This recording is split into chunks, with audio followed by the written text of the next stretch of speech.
All right. Welcome, everyone. Thank you so much for joining us this evening, or whatever time it is where you are. I'm Emily Williams, Director of Alumni Engagement and Lifelong Career Development. I am so grateful that you all are here. This is our first faculty fireside chat as part of our ongoing alumni engagement efforts. I know Fernando was going to speak about this as well, but we're trying to do a number of different tests on different kinds of events. We are happy to have small groups and large, but trying a number of different things to convene groups of alums and really engage you in topics of your interest. So hopefully you enjoyed tonight's program, and feel free to suggest programs for the future as well. We'll send around a little survey probably early next week after this event to get your feedback and understand if you're enjoying this, if you'd like more of these smaller, intimate faculty gatherings. Our next one will be February 21st with Professor Jennifer Cheatham at the noon hour here on the East Coast. So that is also available in the alumni community. Thank you all for going on that adventure with us and registering via the alumni community. Okay, and now for what you really are here for. I just have a few housekeeping items. So as you can see, we're hosting today's event in a meeting format, so you can keep your camera on or turn it off, whichever is your preference, although we do like to see your faces. We will be recording today's session, as you see, and distributing it to those who are registered. You'll also notice you're currently muted. We do ask that you remain muted during the presentation or when you're not speaking, but we'll have a question and answer portion after some of Fernando's discussion points. So feel free to unmute yourself at that point. And then we'd love to get a sense of who's here. So please feel free to put in the chat your HGSE degree, your program or concentration. I'm sure we have some IEP folks on this evening, and also your current geography or where you're joining us from and your current role, anything about who's here today. So feel free to put that in the chat.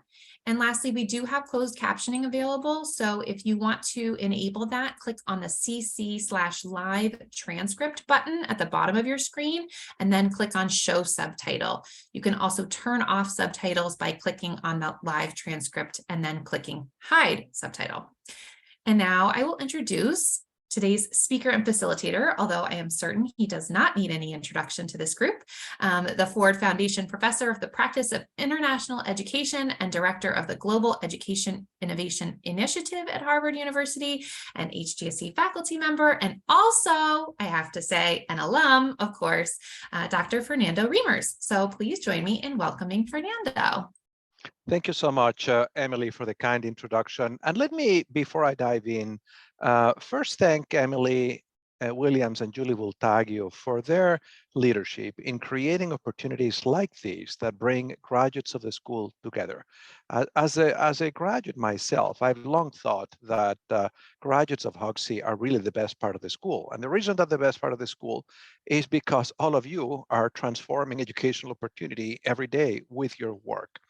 And I think that it's been long overdue that universities, our own school included, do more for graduates than simply, send them a newsletter and ask them once a year to make a donation. And I think that one of the silver linings of the pandemic is that we discovered how we could use technology for events like these, how we can use Zoom to create many small, intimate conversations that bring several of you together for mutual recognition, for us to learn from you, for us to share with you what we're doing. So I'm so glad that we're doing these, and I hope that we're only going to see these kinds of initiatives grow in the coming years. And of course, you all probably know now that there is this website that has not only these upcoming events, but a set of other resources for graduates, and I hope you'll engage with them.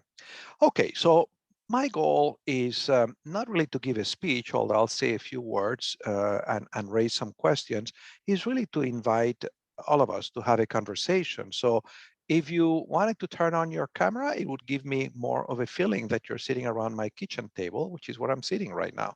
And that's the beauty of this technology. See, in the old days, if we had done this in person, I would have had to come to the ed school, kind of dress up for the occasion, arrange my whole evening. And this way, I was able to just have dinner at home, And then I'm having this great conversation after dinner with all of you, sitting at my kitchen table, and I'm even wearing sweatpants. You don't need to know that. So anyway, so I'm going to give you the context of the ideas that I'm going to share with you. Um, as Emily mentioned, for the last 7 years or so, maybe 9 now, I've been leading a collaborative effort with colleagues in 20 universities around the world to connect with school systems and advance knowledge on how do we increase the capacity of those systems to educate the whole child, to develop not only their cognitive skills, but also their social emotional well-being. And and every so often we do a study and we've published a few books with that kind of work. In March, in February of 2020, I was getting ready to travel to Mexico, one of the countries represented in the initiative, to launch one of our books and to also discuss. We had a meeting of all the partners to discuss our next study, in which we're going to go to schools and actually measure the effectiveness of a range of programs designed to develop 21st century skills. And then the pandemic happened, and the rest is history, as they say. Of course, I didn't go to Mexico. I didn't travel at all for 2 years. But that's not what is relevant to today's conversation. What is relevant is that I convened my partners and we said, what could we do at this time that would be helpful? Obviously, we won't be able to do what we had planned to do, but what could we do that would be helpful? And we said, well, why don't we use our collective capacity to try to generate some knowledge that could sustain educational opportunity, at least in the countries where we're represented. And we conducted the first comparative study of the impact of the pandemic in 20 nations, and it's an open access publication to which you've received a link. I believe about 250,000 people have downloaded that publication since it was published about a year and a half ago. We are recently finished another study that looks at what happened during the first 3 years of the pandemic, what challenges are lingering, what are the opportunities going forward. I'm going to talk a little bit about that today. Um, and then we conducted a bunch of shorter studies, like a quick survey of education authorities, asking them back in March of 2020, what are the challenges that you foresee? Where do you need help? What do you think is going to happen in education? I'll be referencing those results because that survey, which now has historical value, shows that actually ministers of education and superintendents and secretaries of education had a pretty good idea of what was going to happen over the next year during the pandemic in education. Um, but I also began to engage my own students in doing this type of research. One of the things that I've been doing now for about 10 years in a course I teach in policy is essentially develop and refine a pedagogical approach in which I teach my students to do policy analysis by doing it. And I engage them with real clients in the world, and they help those clients solve problems. And then we basically turn their work into chapters in a book that we publish. And what my students have been doing for the last 3 years is basically working with education authorities at various levels of government, examining what impact is the pandemic having on education and what could be done about it. One of them just joined, Gustavo Rojas. He did that while he was a student. Um, and so I'm also, in fact, I spent the day today writing the introductory chapter for a book we're going to publish with work just finished last December with students who did exactly that type of study. So that is the context on which I'm going to draw. It's an analysis of the impact of the pandemic in education systems around the world, um, developing in collaboration with those education leaders. So at this point, I'm going to share my slide so that I can try to keep track of time and share a few questions with you. Now, I do think that one of the things that most of the conversation on the pandemic these days is about learning loss, and to some extent the impact of the pandemic on social emotional well-being. And I think that question is important, and we have some answers, at least on the aggregate for education systems, as to what that impact has been. But I don't think that is the most interesting question 3 years in. The most interesting question, in my view, is why did the pandemic have such a devastating and disruptive impact in education systems? And why was it so hard to recover for many of them? The way I think about this issue now, the reason the pandemic affected especially the most vulnerable kids so profoundly is because the systems that provided them an education were pretty weak to begin with, were pretty fragile. And there were already inequalities, there were already huge gaps in learning opportunity among kids within the same systems and across systems. The pandemic just amplified that, but it amplified it more in the weaker systems. I'm going to explain in a moment. And it was also the weaker systems, those that had the hardest time recovering learning loss. And so I'm going to come to that in a moment, because I do think that going forward, the real question really shouldn't be how do we recover learning loss? The real question should be, how do we make systems more resilient? Because this pandemic is not the only, nor will it be the last crisis faced by education systems. In fact, I'd suggest that any education systems of any scale faces multiple crises during the normal course of development.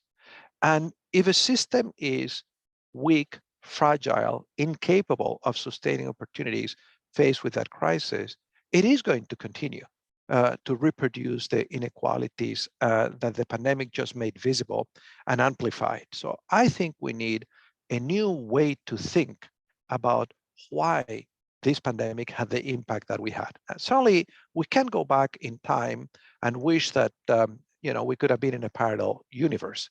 um, I think what we need to ask is, why were ed systems so fragile? And why has it been so challenging for some of them to recover? Now, I'm going to structure this presentation in 4 parts. One is, why is it important that we take the time to learn deeply from the pandemic? And by this, I mean learning more than whether there was learning loss or how much learning loss or whether some kids drop out. That I think we know. But I think what we need to use is the pandemic as an opportunity to help us better understand education systems. Now, the second thing I'm going to do is I'm going to highlight what is best known about the effects of the pandemic in education, but I'm also going to talk about what is less known. And then I'm going to talk about some of the risks that I see ahead and the opportunities. So why is it important? Well, I think there are several reasons why we should actually invest. I know that there are some who are so tired of this pandemic that they just wish they could forget about it and not think about it. But I think that would be misguided. I actually think we have to take the time to think, what do how do we now understand education systems? One, this is really the biggest global disruption of public education on record since public schools were invented. And of course, we need to know how it impacted students, with what consequences, and we have to remediate that. But we also need to know how it impacted education systems, which is different, with what consequences and course correct. But also the pandemic is, as I mentioned, just one type of disruption. There are many other disruptions, and we can expect more, most immediately climate related. But obviously, you look at Ukraine, there are also conflict caused disruptions and other health related disruptions. In fact, I'm beginning to wonder if we're ever really going to be over COVID, or whether we shouldn't just get used to the idea that there are going to be episodic interruptions because of new outbreaks of this pandemic here and there. And so we need to know how resilient education systems are, and we need to know how the needs created uh, by those disruptions affect education systems. Now, sorry, let me just, okay. So what are the questions worth asking? Well, one is, of course, did students lose opportunities to learn? A question which has been asked, but for which most answers are at a fairly aggregate level, either the national level or the state level. We know far less at what happens at more local levels. And as I'm going to show in a moment, I think it is in examining that variation rather than the aggregate, the average picture, that we can learn more about what makes education systems resilient. And I'll give you an example of that. We also need to know what are the mechanisms through which students lose opportunities, and we know very little about that. Obviously, the surface explanation is, well, they lost opportunities because the school shut down and they had to learn online and they didn't have access. Well, that's a piece of a story, but the kids were also in homes, in homes in different kind of circumstances, socioeconomic, psychological, and I think we need to work a little harder in producing complete explanations that tell us what are the mechanisms that explain why so many children learn so little. But I also think we need to ask, what did students learn during this pandemic and how did they learn it? And so far, the research is biased towards examining the research I've seen at least towards identifying what was lost than to looking at what was learned, what students learn. And this pandemic has been for, I'm sure all of us here, a traumatic event, and also for children. And while we shouldn't choose or wish trauma to happen to people so they would learn some lessons, traumas do change people. There are lessons that they learn about priorities in lives. For example, the fact that this pandemic made so visible for most societies the extreme inequalities, the very unequal conditions under which different children learn. I think it's horrible that we have those inequalities, but I actually think it's a good thing that we can't hide that anymore, that we now know that they exist, and that students know that those differences exist, and that teachers know their students perhaps better than they did before the pandemic because they had to teach them at home, and they know which students they couldn't reach. I also think we have to better understand whether the pandemic constrained the capacity of education systems and their ability to make progress in the things they were trying to advance before the pandemic. But we also need to figure out, did it improve the capacity of education systems? Are systems in some way better? I began this presentation saying that one of the silver linings for those of us who have connectivity is that now we don't think twice about organizing a Zoom meeting and connecting into one. I'm not sure that we would have been so easygoing about it before the pandemic. And I think that's a great thing that we have these capabilities now. And then we also have to ask, what impact did the pandemic have on the overall education? Sorry, All Fernando, we right, muted you. I'm that's all right. sorry. That's all right. You wanted to say anything? No, my No. finger slipped when I was letting someone in from the waiting room. Apologies. All right, that's all right. Now, what is best known about the effects of the pandemic on education? Well, we know that students lost opportunities to learn. We also know that the impact was greater on marginalized students. This is true across the world. But in fairness, most of the research that exists has focused so far mostly on literacy and mathematics, not so much on other subjects. And there is some research that looks at the emotional impact of the pandemic on students and also on teachers, and that too is a negative impact. And now, most of these findings actually are not telling us anything new. At the end of March of 2020, I conducted a survey that we administered to 200 ministers of education and people at that level around the world. And we asked people at that moment, remember, schools had just shut down, a series of questions that were about what's going to happen. And they predicted 3 years ago what these findings are just confirming. Now, in assessing those findings, we have to ask ourselves, well, what are we comparing what happened to? Are we comparing that to the world we wish we had, which was a world without a pandemic? Is that realistic? Are we comparing it to the education system before the pandemic?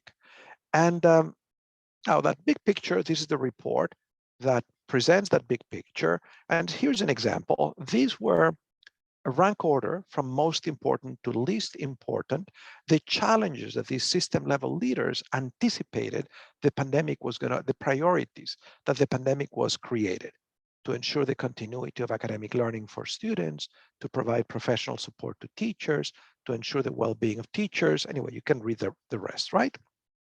Remember, this is end of March of 2020. This is how challenging they thought it was going to be to address those issues. They knew was going to be very difficult to support academic learning for students. They knew it was going to be especially difficult to do that for students who didn't have the skills to learn independently. They knew it was going to be difficult to provide support for parents and caregivers, that it was going to be just about impossible to assess student learning, and so on. We asked them, they had begun to try to create remote opportunities. And already at the end of March 2020, they said, what has been very challenging? Technological infrastructure, addressing emotional health. I mean, this is the second week after the World Health Organization declared this a pandemic. Finding the right balance between digital and screen-free activities, and so on and so forth. This is the study that I mentioned earlier. I'm going to very quickly present the findings of this study of 20 countries. These are the countries that we studied. Some of the countries we have more than one chapter, so it's not really 20 countries, 20 chapters. And so what the book shows is that the mechanisms through which the pandemic influenced education were multiple. Of course, the interruption of schools was one of them, but it wasn't the only one. And I'm not even sure it was the primary one. In many cases, there was a new austerity, less money for governments and for individuals. There was, of course, the health impact, physical health, but also psychological health. And the pandemic complicated other challenges. This is a graph until the middle of 2021 that just shows how long those school closures were for some kids. Now, what I have since learned, this will be in the next book, is that this is presenting national averages, and that underneath in the same country, there is great variation in how long schools were closed. Many schools just did not follow government guidelines. And so as a result of that, in the same city of Santiago de Chile, for example, different children, depending on what school they were going to, lost more or less in-person instruction. The key messages from that book is that the lessons from the pandemic, the lessons learned, are not a single story. Obviously, the choices that governments made were very important. Choices with respect, governments at all levels, but also schools. How long to keep schools closed, how to prioritize attention for schools. For example, Finland, which was one of the countries that had the shortest school closures, learned very quickly that their teachers really didn't have the skills to support students with special learning needs and Finnish language learners remotely. And so what they did was to prioritize attendance by those students to schools. Even though schools were closed in person for most students, they said, because we don't know how to support them remotely, let's bring them to school. Well, that's a government choice, not a choice that was made by every government. And the consequences are that children in Finland suffered less than children, for example, in the United States or in Mexico, where we had more kind of across the board policies that tried to be consistent for everybody. The other lesson learned, of course, is that pre-existing conditions made a very big difference. So, for example, a country like Singapore already had most students already had access to devices, not everybody. And when they saw that the pandemic was coming, they did some dress rehearsals of digital instruction. And they realized they had a small percentage of kids who actually didn't have connectivity. So they identified them, they gave them devices. The first day that schools were closed, Singapore was also one of the nations that had the shortest duration of school closures. Everybody had a device and they had practice for that. Intersectoral coordination especially between health authorities, public health authorities, and education made a very big difference. Singapore, that I was just describing, was a country, it's a small country that has 350 schools and over 4 million people, but they had exceptional coordination at the highest level of the government between public health authorities and education authorities. And that worked out much better for educators than the places where the health authorities were saying one thing, the political leaders were saying another, and the education leaders were kind of scrambling, trying to figure out what to do. Of course, coordination across levels of government was very important. There were many places, especially large federal systems like the US, like Brazil, like Mexico, like India, where the federal government either was missing in action or they really had the wrong policies because they were not sensitive to local differences across states and so on. And in those settings, it was really the state level or the level below that, the city level, the district level, that made adjustments that were more responsive to those conditions. And again, the choices that were made there mattered greatly. Some of those choices were better than others. Of course, leadership was important, partnership with civil society. One of the things that I now realize, looking at why were these education systems so fragile, is I think that there are two drivers. One, these systems, education systems, to a great extent are designed to fail. By designed to fail, I mean that they operate very incoherently, more as a collection of silos than as a true system before the pandemic. And when they tried to respond to the pandemic, they did it in the same siloed approach. And that doesn't work very well, especially when your capacity is stretched and you don't have a lot of extra capacity, excess capacity, which is another characteristic of school systems, different to other kinds of systems. Military systems, for example, have always some idle capacity because you have to be ready for conflict, for open conflict. So you have a lot of personnel and equipment that is there at the ready, that you're hoping not to have to use, but that you can deploy if you need it. Education systems don't have that. They have neither integration, they don't operate as systems, and they don't have extra capacity. And so what I think the most successful systems were able to do was to augment capacity by building partnerships with other organizations, private companies, in some cases universities, non-governmental organizations. This was another study we conducted looking at how universities around the world had participated in these partnerships with school systems to basically help them come up with innovative ways to teach. And then uh, the story of the first year of the pandemic is also a story of cross-national cooperation, not only for people at the highest levels of government, but for ordinary teachers. I think during the pandemic, more teachers than perhaps ever before in history found themselves in communication with peers in a different geography, in a different jurisdiction. Now, educational inequality increased, and I think it's the least developed countries that experience the combined impact of six forces that reinforce one another. They had the longest school closures in Latin America, it was about 2 years. They had the lowest levels of resources and institutional capacity, as I mentioned, to mitigate learning loss. They also had the lower levels of access to vaccines, the greatest increases in poverty, the least effectiveness in the alternative modalities that were created, and also the greatest levels of social and educational inequality. Now,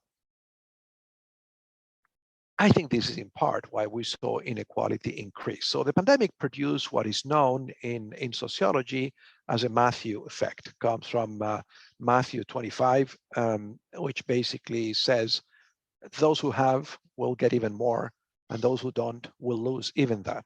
Well, that's what happened during the pandemic. The educational story of the pandemic is a Matthew effect.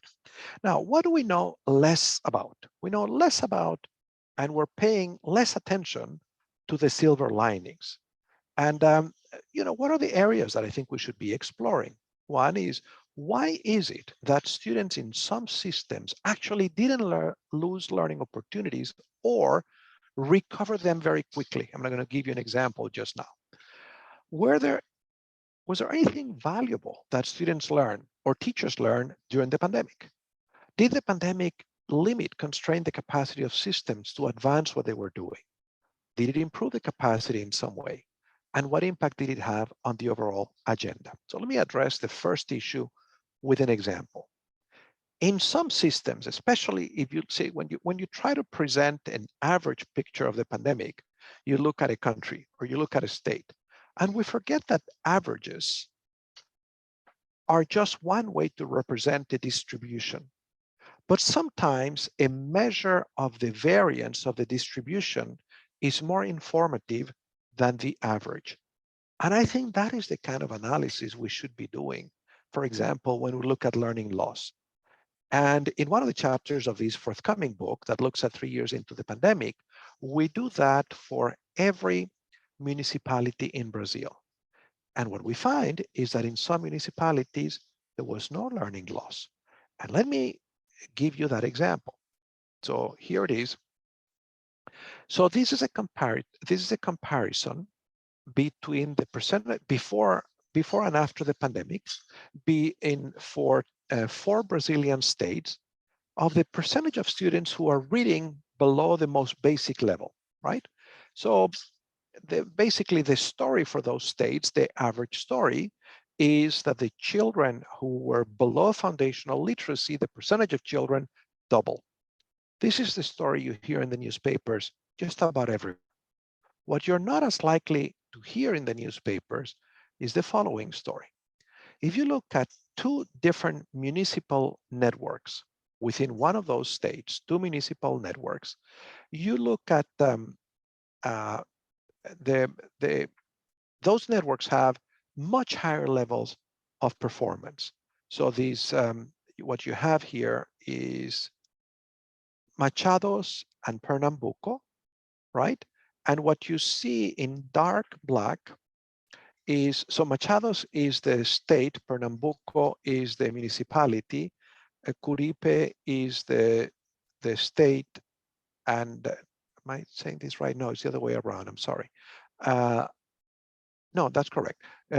Curipe is your municipality, your municipal network, and Alagoas is the state where it is, and Machados is the municipality, Pernambuco is the state where it is.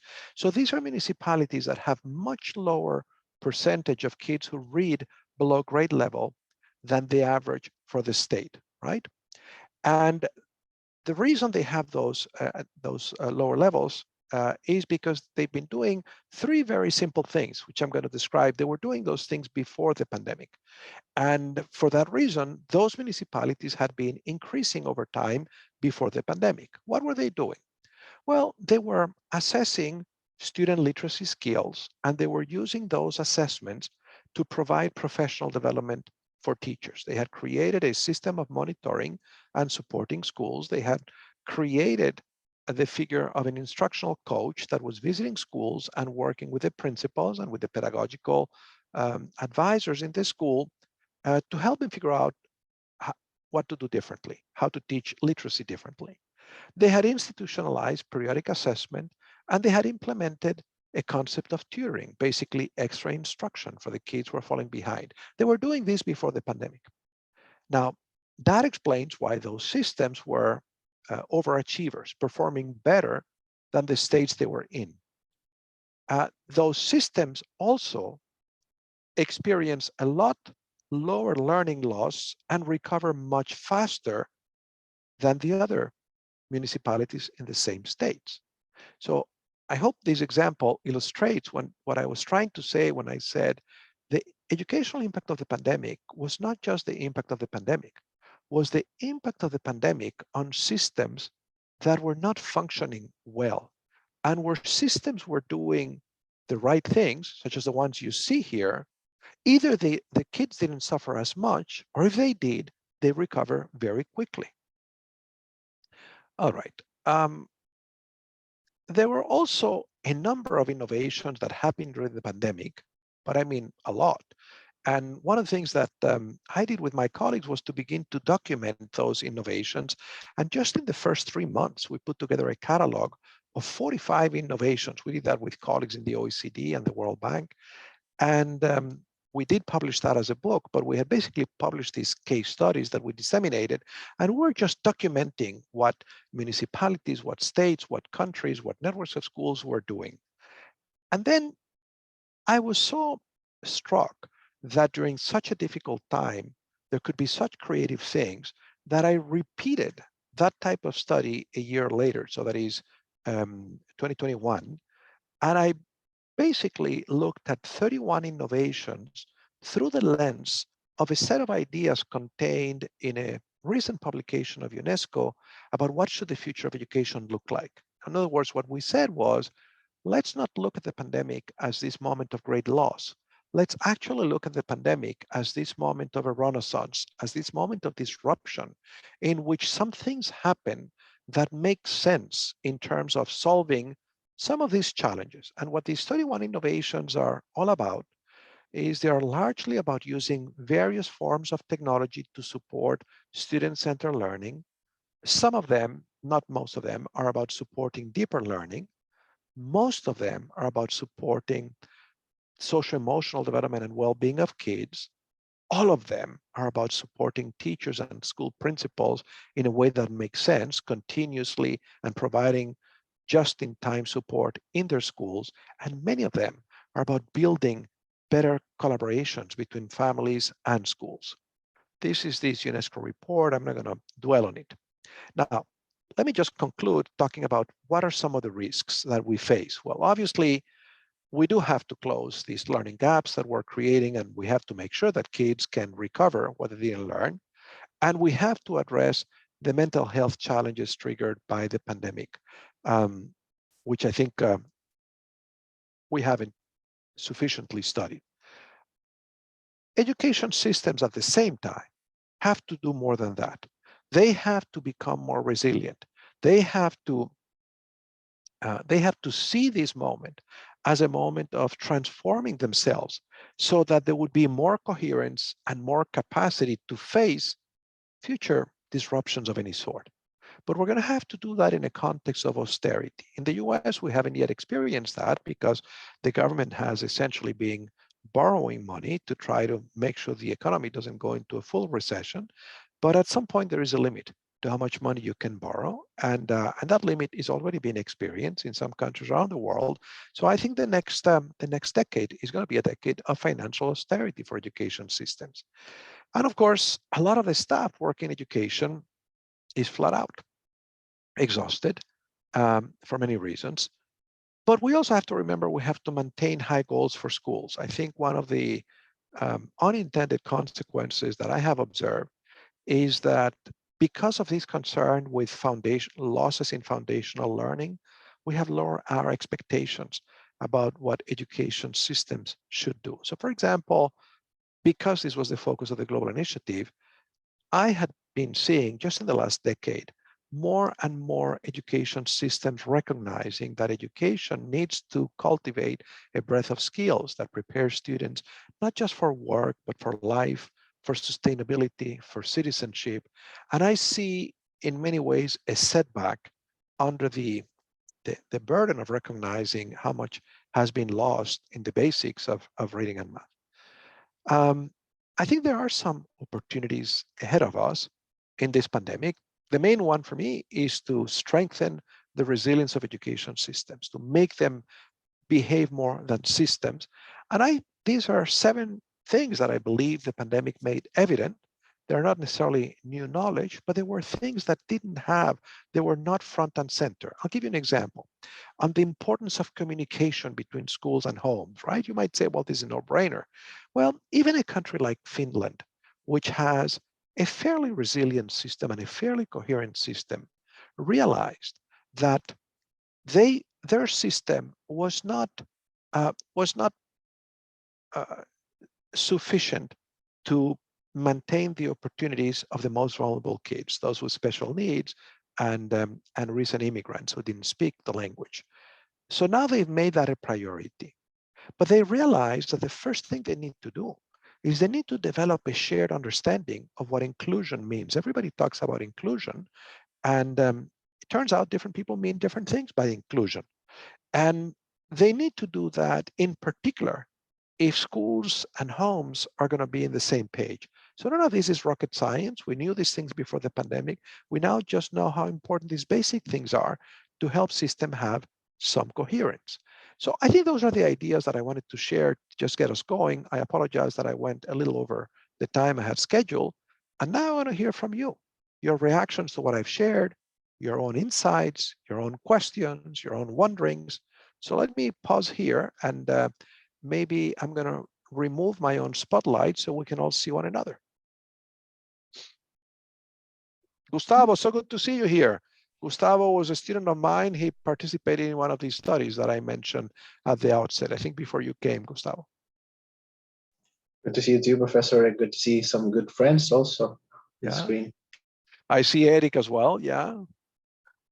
Okay, who's raising their hand? Don't be shy. I'm That's happy. me. Oh, I see Maria Jose here. Good to see you, Maria Jose. I'm happy to call on you if you don't raise your hand. It's just like you're back in class. Yeah, well, it's more like around the table, That's right. That's right. around somebody's kitchen table. The Yeah, fireside. exactly. So I found this actually really interesting, Professor. Thanks for sharing all this. I am interested in, you talked about schools often kind of working in silos and not being particularly collaborative, or I think of it as they don't necessarily have that synergy of a high functioning organization. Yeah. And I don't, as someone who tries to work with school reform, I'm curious how we get schools to that place. I mean, it's a real different way of thinking. And do you have thoughts about how we might get there? I do. And let me begin with some examples of what I think was some of the best leadership that I observed when I was doing those case studies, those rapid case studies of innovation. Remember the first 3 months of the pandemic. I didn't begin to do those case studies thinking about leadership. That was not in my mind. I was mostly interested in what the it was, what the innovation was. But I very quickly realized that what all these case studies had in common was a particular form of leadership. And I'm going to give you 2 examples of what that leadership looked like. And so in the city of Bogota, the Secretary of Education, the day the government announces that they're going into lockdown, she invites all the principals in the city to a meeting like this one. And in this meeting, this is what she says. The president has announced that we're all going into lockdown and that for the duration, the schools are not going to be open. I think it is unacceptable that during this period, our children don't learn. I don't know how we're going to make it possible for them to learn, but I'm confident that together we have the knowledge to figure this out. And I'm going to count on you to work together on that. Now, contrast that with other leadership in an education system I will not mention, in a state that I know, where I know the secretary, approached the secretary more or less at the same time and said, look, I'm doing this work. Do you want any help? Don't worry, we have everything under control. How could anybody have anything under control in March? This was a bold-faced lie. And in time, it became clear that this state didn't have anything under control, but this leader felt that the best way to lead was to keep people calm by lying to them, essentially. So contrast the 2 leadership styles. Let me give you a third example. The Secretary of Education of Sao Paulo, very similar story to Bogota. He didn't go on Zoom. Sao Paulo is a much bigger state than the city of Bogota, but he actually called the 10 most influential business leaders, actually the wealthier people in the state. And he said, I need your help. I think we're going to experience a catastrophe educationally. I don't have the solutions. I don't think I can do it without you. Let's work together. So I do think that that is an example. I was saying earlier that to me, the fragility of these education systems has 2 pillars. One is the lack of actually systemic coherence. These are silos. And the other one is the lack of idle capacity. These systems are flat out, are already stretched to their full capacity. So you have something new, you have a crisis, they can't respond. There is no one who has the time to do that. What the Secretary of Education of Bogota and Sao Paulo did was immediately augment capacity by reaching outside the system and asking for help, making themselves vulnerable, saying, I'm not going to pretend that I have either the solutions or the resources to solve this problem because I don't. But I'm trusting you. And in addition to that, the Secretary of Bogota, and I saw that in a number of systems, they realized very quickly, people at the level of the secretary, that the frontline educators had a much better understanding of what the problem was and ideas about how to solve the problem than the people in the ministry. And so they actually created spaces. That's what was brilliant about her use of Zoom to have that meeting. The third common element that I see in the leadership, which I think speaks to building coherence, is that many of these systems, Bogota did that, began a habit of frequent and quick checkups on Zoom. I mean, this was an all hands on deck situation where people were having 3 meetings a week at the end of the day. I mean, no wonder people are exhausted after that. But what did it mean? That there were instantaneous forms of communication across the silos that were created. How does information normally flow in the education system of Sao Paulo? You will have the unit that manages school lunches, the unit that does professional development, the unit that does assessment, and information flows up and down the silo and across silos at the top. This takes a long time. That's why it takes a long time to implement anything, right? What happened during the pandemic? There was this horizontal communication at all levels, and people could have a systemic picture of what was happening. And some systems also, these had also some unintended negative effects, relaxed the normal rules, for example, of procurement to allow themselves to do things quickly, because the normal processes of procurement take a very long time, and there was not a lot of time. For example, one of the things that the Ministry of Sao Paulo did overnight, they have school lunch programs. School lunches made no sense when kids couldn't come to school, but they knew there were many kids whose livelihood depended on those lunches. So they converted that into a system of credit cards. And in less than a week, all of a sudden, these families had a credit card. Now, you imagine in normal times how long it would take to change the regulations so that you could repurpose the funds for school lunches for a direct transfer to the family, and they were able to do that in a week. There were other changes of that sort. There were also, of course, these were extraordinary times, if you remember. I think the proximity that we all had with death made a lot of people become a lot more generous than they normally are, because in many systems, all of a sudden, private providers made the resources available for free to education systems. Private publishing companies said, we'll give it all, give the whole house away, just use it. So I think these are some of the things that I learned. You know, how do we help? If I had to summarize, what are the lessons for greater coherence? Depend a lot more on the people in the front lines. They know the problems. They have good ideas. Make it empower them to solve that. Less posturing when you're in a leadership position and more vulnerability. Admit you don't know everything. You're going to be more effective. Invite others to come and help you. Expand the capacity of the system by acknowledging the limitations that you have, that you don't have all the answers or all the resources that you need. And then create ways, obviously, of agile communication. The one piece that I haven't figured out is this process for all those systems was brutally exhausting. It probably is not sustainable because all these people were working 64 hours a day, 7 days a week to sustain these systems, as opposed to having normal lives of normal jobs. So, Thank you. yeah. Eric. I'm trying to think and trying to there is a lot of information, and thank you for the presentation, but sometimes it's very difficult just to focus in one idea. But still I'm thinking about something that you have mentioned about the results at the beginning of the pandemic and after the pandemic, what were the principal challenge. And one of the ones that you mentioned is technology and how to use effectively technology. And also in the recommendations in the 7 dividends, also the third point, 4 point is about greater appreciation of the use of technology. But right now I see a lot of systems trying to go back to the normal before 2019.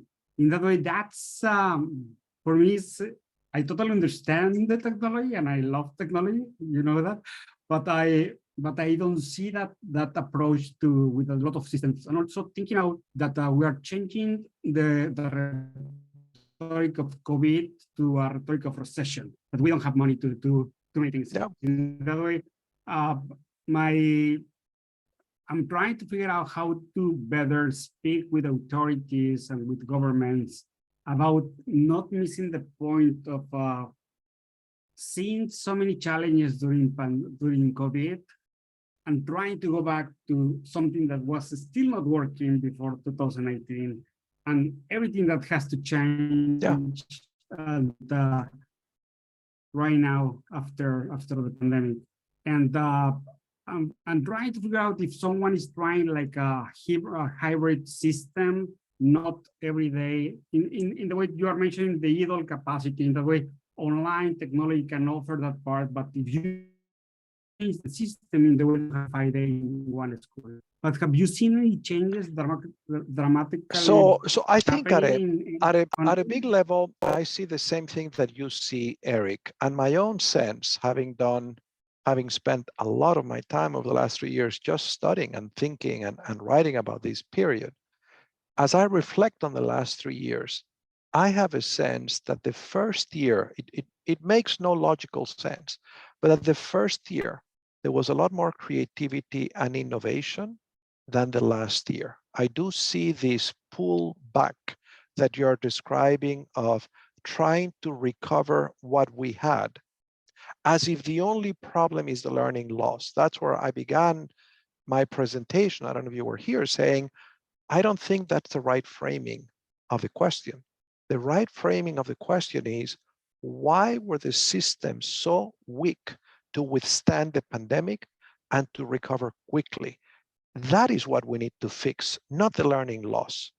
Because what the narrative that I see becoming the narrative of the pandemic is doing is saying, if we could just go back to what we had, we would be fine.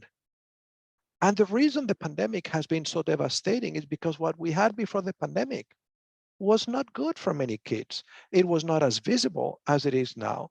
For example, the fact that even in one of the systems that has been less impacted by the pandemic and others, Finland, the fact that they were not doing a good job for their special needs kids and their Finnish language learners before the pandemic was not good.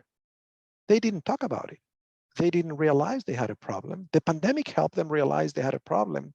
And now they're trying to fix it. They're trying to fix it not just for the kids that were most neglected. They're trying to change the structures and the program so that their system is better. And they realize the first thing they need to do is they need to come up with a definition of what does inclusion mean? And they all need to share that definition.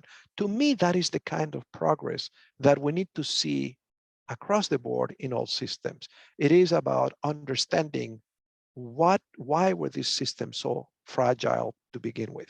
So no, I haven't seen, if you had asked me this question at the end of 2020, even in the middle of 2021, I would have said, and I was saying, there's going to be an amazing education renaissance coming out of this pandemic. And now at the beginning of 2023, I'm a lot less sure, because the forces that are trying to bring us back to where we were are good and real and alive. And I think this is true with technology, but it's true with many other things. For example, I describe how these 45 case studies, many of them showed a lot more empowerment of frontline workers. Many systems at the beginning of the last academic year tried to bring those teachers back to their places and to remind them that they were not free agents, that they had a role, they had a place, and that there were other people who were in charge. In other words, bring back the system to where it used to be. So I suppose one of the things that I said is that it's not a single story, and that we need to look beyond the national average or the state average, because there is a lot of variation. And I imagine that within institutions, that is also true. There is a lot of variation, and maybe there are some places that are doing a better job building on the silver linings of this pandemic than others. But I haven't seen anyone come up with an alternative to school. Having said that, for example, I see a lot more use now in places like India, places like Mexico, where Gustavo is, of a concept that is not new, but that was very helpful in the pandemic, and I think will be helpful beyond the pandemic. And that's the concept of tutoring, right? One of the ways to extend learning time and to personalize is to give some more personalized attention to the students who need it. So this idea was not present in many public education systems before the pandemic. I believe the first person, to my knowledge, to realize the power of tutoring was the UK during the pandemic, where there is a fairly established industry, and they said, let's make this available to every school. And now there are all these experiments happening with people using different forms of capacity. In some places, it's teachers in training. In others, it's retired teachers. In others, it's university students. So there is a lot of experimentation. But I think this notion that some kids need more support and that the regular teacher assigned to them doesn't have the capacity to give it to them, that's a learning, even at a very large scale in some of the larger states in India, for example. So I do see some changes, but I haven't yet seen the school of the future emerge from the pandemic. That's true at Harvard too. If I have to be honest, I can tell you that in our own school, the summer of 2020, there was a tremendous institutional investment of the school in teaching all of us how to do a better job online than we had been able to do. If you remember, the Ed School decided in the spring break of 2020 that we're going to continue online. And that period was, well, we did the best we could. But the summer, there was real investment in the capacity of faculty and staff to basically set up a little studio in your house and to do a better job. Now, in fact, we taught a whole class online, and I think it worked pretty well. Now, you could have expected that if we're going to fully seize the lessons of the pandemic, maybe we would have done something really bold, would have said, you know what, never teaching in person again. We're only going to teach online because we can serve the world, and we saw that we could do it. Instead, we went halfway. We said, well, let's go back to our programs and let's have an online program. And we're doing things online through programs like this. But if you put it in perspective, for an institution with the institutional capacity of Harvard University, we're hedging our bets. It's a modest bet. We didn't go all the way to the future as a result of what happened in the pandemic, right? And even myself, when I go back to the building, my frame of mind is the way the school used to be before the pandemic. And when I don't see it, I think there's something wrong. And so, for example, we're accustomed to the fact that when we organize in-person events in Asquith, we have a full house, 300 people. And now we organize them and I don't see 300 people, and I keep thinking there's something wrong here. Well, maybe I need to adjust my thinking, because the truth is that when we video record those things, we actually get online more than 300 people. We just don't get 300 people in person. And maybe that is the Ed School of the future, but it takes a while, right, for people to assimilate change and change our frames of reference.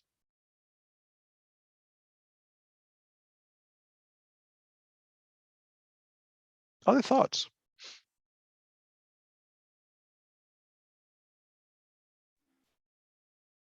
Can I jump in here? Of course, William. Hi, thank you so much. By the way, I've got water in my left ear, so I'm not hearing very well at this particular moment. But you've got me thinking about this, and my own background is I was a school leader up until 2020, and I'm interested in hearing actually people's individual experiences in this area and how they addressed these problems. And this is what happened with us. It was a small private boys' school in Central Jersey. We segued over pretty quickly to an online experience. It was pretty clear from the beginning which of the students were fine with it and which of the students were not. In other words, who needed lots of special support. And I have to say, just reflecting upon that particular time, there was one particular boy who enlisted the support of his family, and it became like a family activity, his presence in school, and he was brilliant. He surpassed himself multiple hundreds of % in that particular year.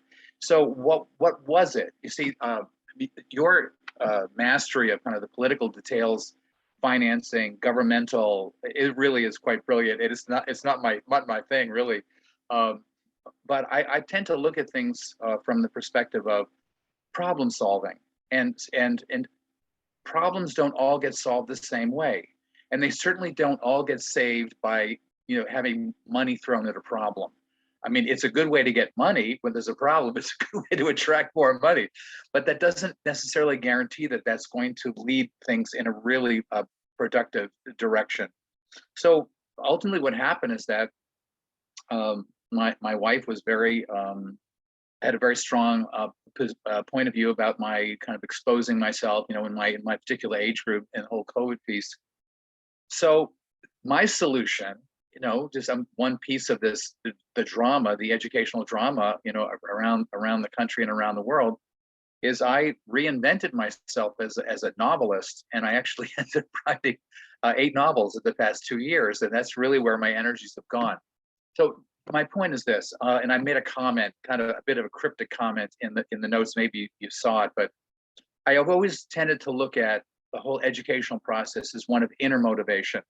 And as a school leader, how can I bring my teachers and my students and myself to a point where I will allow them the chance to discover their passions and also ultimately their mission in life? If I can do that, I've really gotten the job done. And I'm happy to say I feel like that did happen for me. I was the guinea pig in that episode since 2020. So I guess the thing is, how do we create leaders who have that sensitivity to find solutions that don't always look the same way? And then how do we demonstrate that to our community of teachers and students and parents and families and organizations, so that they get the message and they will allow for creative problem solving, not all monetary. It could be something else altogether. So anyway, I'm rambling a bit here, but as I said, I can only hear. This is all very interesting. What I hear you describe are just silver linings of the pandemic. The silver lining that you actually discover something about yourself you didn't know that actually makes you very happy. I think that's great. And I believe you're not the only one through the pandemic who had an opportunity for more self-knowledge. I will share with you one of the things I discovered because of my work. I used to travel a lot, and I wouldn't think twice. If somebody in one of these countries said, come and give a keynote, I'd get on a plane and go. And I learned in the pandemic how much time I was actually wasting on travel. And I actually became more sensitive to the carbon footprint of that, because what I realized that I could do a good enough version of that virtually, and I could get a lot more writing done and spend a lot more time with my wife, which I actually enjoy.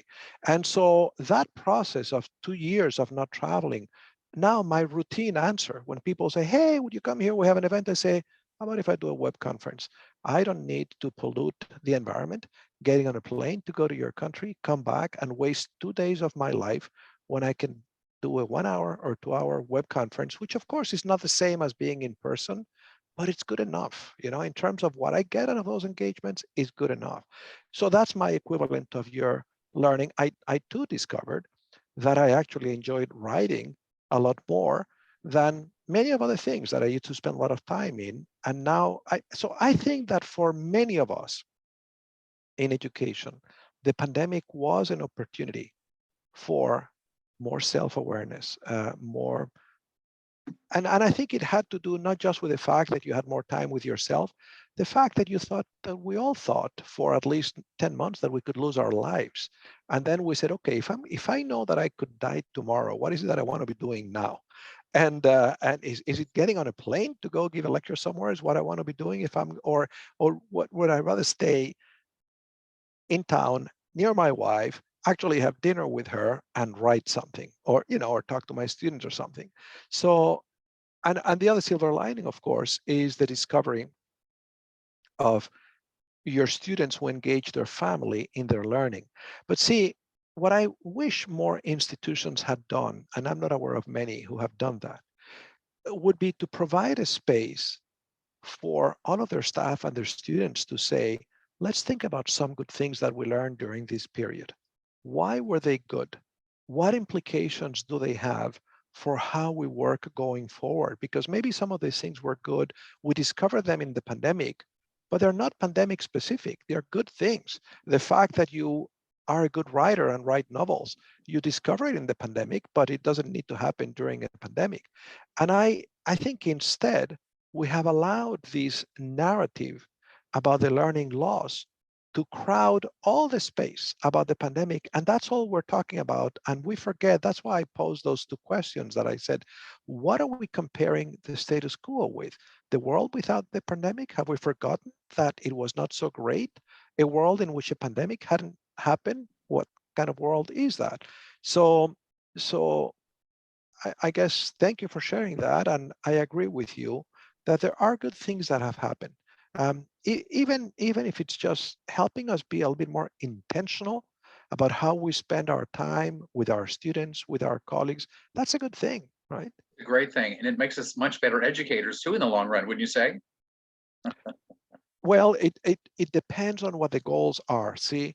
And I think that's what I'm a little bit concerned, that this obsession with, I didn't say that in my talk, but it's in my forthcoming book. I think this obsession with the learning loss in literacy and mathematics has brought us back to a world that I thought we were getting over, a world that sees individuals purely through the instrumental value of those two basic skills. And of course, they're pretty foundational, but they're not the only thing that matters. Science matters, arts matters, sports matters, right? And you don't hear anyone talking about learning loss acknowledge that. And I mean, I guess the only thing that has replaced that concern with the whole person is this awareness of the importance of the emotional well-being, but it's triggered by this concern with pathology, by this awareness that the pandemic actually damaged the mental health of people.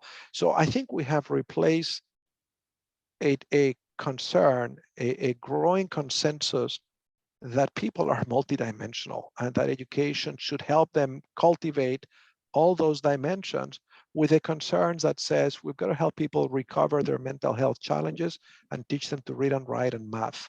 And I think if that is true, if that's the priority, we have gone back big time.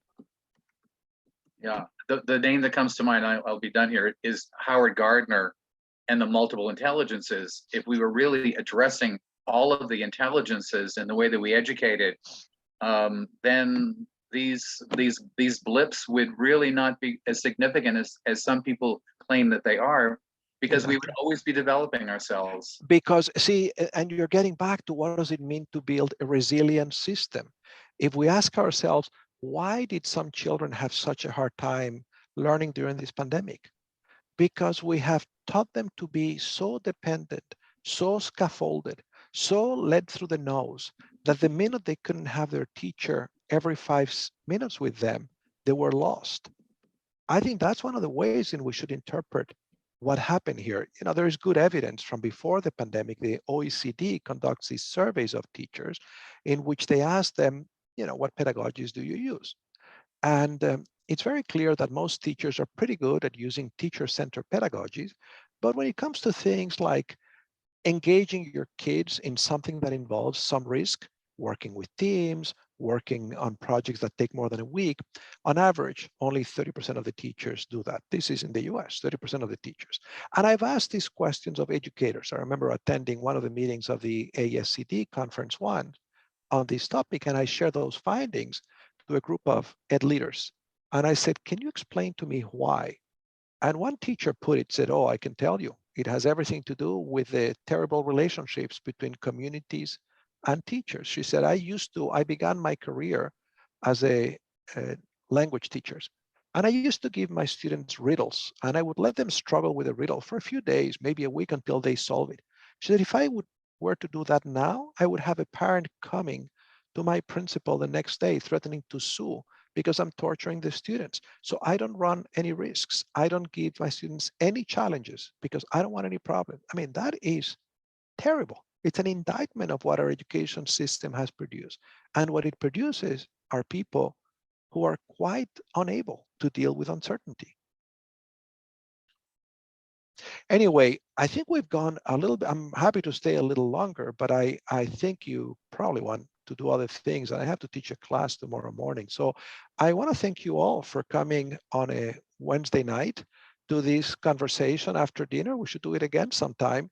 And I want to thank Emily and Julie, who actually thought of creating these after dinner conversations.